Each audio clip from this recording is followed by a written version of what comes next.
Wiosną 2023 roku cała Polska zamarła. W mediach pojawiła się wiadomość o 8-letnim chłopcu z Częstochowy, który trafił do szpitala z rozległymi oparzeniami i złamaniami. Przez wiele dni lekarze walczyli o jego życie. Nie udało się. 8 maja Kamil zmarł. Jego śmierć obnażyła brutalną prawdę, że czasem najgorsze piekło znajduje się w miejscu, które powinno być najbezpieczniejsze – w domu. Kamil nie miał szans, by sam się obronić. Zawiódł go świat dorosłych, a jego tragedia stała się symbolem, ostrzeżeniem, że system ochrony dzieci w Polsce jest pełen dziur, które mogą kosztować życie. Kamil miał 8 lat. Był zwyczajnym chłopcem. Chodził do szkoły, lubił się bawić, jak wszystkie dzieci w jego wieku. Niestety urodził się w rodzinie, w której zabrakło miłości i troski. Jego biologiczny ojciec trafił do więzienia, a matka ułożyła sobie życie z nowym partnerem. Wtedy właśnie do życia chłopca wkroczył Dawid B. Człowiek, który zamiast być opiekunem, stał się oprawcą. Mimo że Kamil miał 5 rodzeństwa, to właśnie on stał się celem. To na nim ojczym wyładowywał swoją agresję. To on, dzień po dniu, znosił upokorzenia, ból i strach. Szkoła widziała ślady, sąsiedzi coś podejrzewali, ale historia Kamila pokazuje, że świat dorosłych często odwraca wzrok i woli milczeć. Dawid B., 27-letni mężczyzna, partner matki Kamila, człowiek, który niestety wszedł w rolę ojczyma, okazał się katem. Znęcał się nad chłopcem w sposób brutalny, systematyczny i bezlitosny. Karał go za drobiazgi. Bił, przypalał papierosami i oblewał wrzątkiem. A finalnie, w marcu 2023 roku, wrzucił pobitego Kamila na rozgrzany piec węglowy. Lekarze, którzy go później badali, mówili wprost: to jest obraz długotrwałego znęcania się, nie wypadku. Prokuratura oskarżyła Dawida B. o zabójstwo ze szczególnym okrucieństwem. To jedno z najcięższych oskarżeń w polskim prawie, bo jego czyny nie były chwilowym wybuchem gniewu. Były świadomym, powtarzanym aktem przemocy wobec bezbronnego dziecka. Magdalena B., mamusia. Śledczy ustalili, że wiedziała o przemocy. Widziała ślady, słyszała krzyki. Mimo to nigdy nie zareagowała. Nie powstrzymała swojego partnera. Nie wezwała pomocy. W akcie oskarżenia zapisano jasno: matka chłopca pomagała w znęcaniu się nad nim i nie zrobiła nic, by ratować dziecko. Dlaczego milczała? Czy była zastraszona przez swojego partnera? Czy sama tkwiła w kręgu przemocy, w którym brakowało sił, by się wyrwać? Czy po prostu wybrała wygodę i lojalność wobec mężczyzny, poświęcając dziecko? To pytania, na które do dziś nie ma jednoznacznych odpowiedzi. Ale fakty pozostają niezmienne. Kamil nie mógł liczyć na jej pomoc i opiekę. Marzec 2023 roku. Matka Kamila zadzwoniła do jego biologicznego ojca, żeby ten przyjechał, umył go i zabrał do lekarza. Gdy ojciec zobaczył, w jakim stanie jest Kamil, natychmiast wezwał pomoc. Medyczny helikopter zabrał dziecko do szpitala. Stan chłopca był krytyczny. Jego ciało było istną mapą przemocy. Miał liczne złamania, poparzenia i ropiejące rany. Lekarze walczyli przez wiele dni, a cała Polska śledziła doniesienia ze szpitala.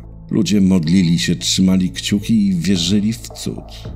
8 maja 2023 roku Kamil zmarł. Zawiedli ich rodzice, ale zawiódł też system.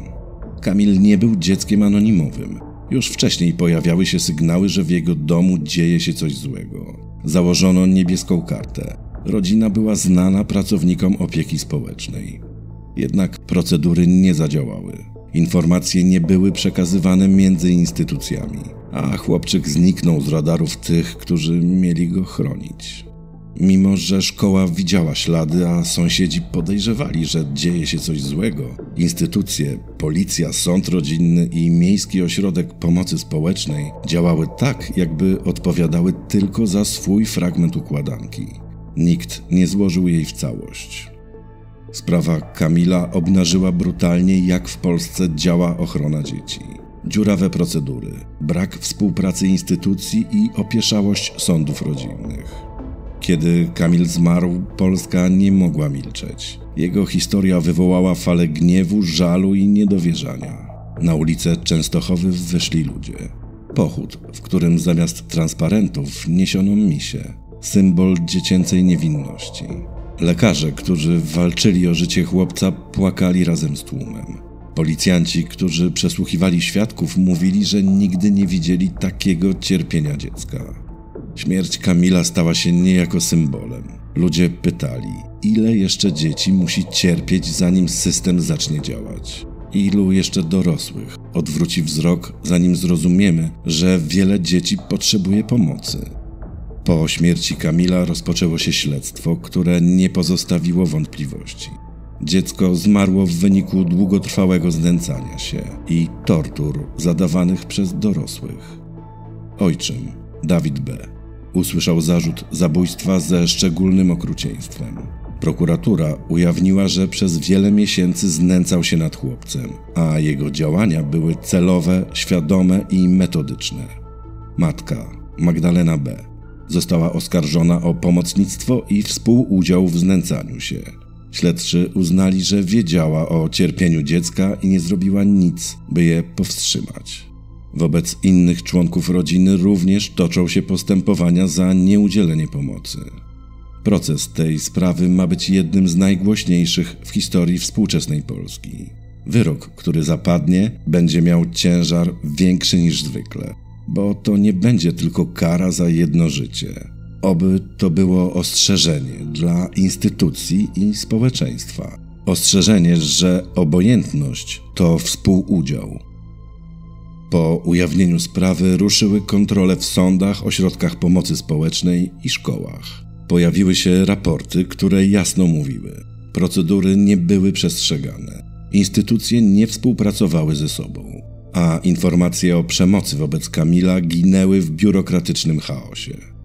Rozpoczęto dyskusję o zmianach w prawie. Mówiono o konieczności szkoleń dla sędziów rodzinnych i lepszej wymianie informacji między instytucjami. Jednym z pomysłów było wprowadzenie polskiej wersji procedury Serious Case Reviews, czyli dokładnej analizy każdej śmierci dziecka w wyniku przemocy, aby uczyć się na błędach i nie dopuścić do powtórek. Prawo nazywane ustawą Kamilka weszło w życie 25 kwietnia 2024 roku. Ale czy to wystarczy? Każde prawo, nawet najlepsze, pozostanie tylko zapisem na papierze, jeśli ludzie będą odwracać wzrok. Dziś, we wrześniu 2025 roku, sprawa trwa nadal. Podczas śledztwa przesłuchano około 60 świadków i sporządzono opinie kilkunastu biegłych. Oskarżeni zostali uznani za poczytalnych. Przebywają w areszcie. Magdalena B. wysłała list do sądu, żaląc się, że tęskni za dziećmi. Nam pozostaje tylko wierzyć, że te skurwysyny nigdy nie wyjdą na wolność. Dziękuję za uwagę.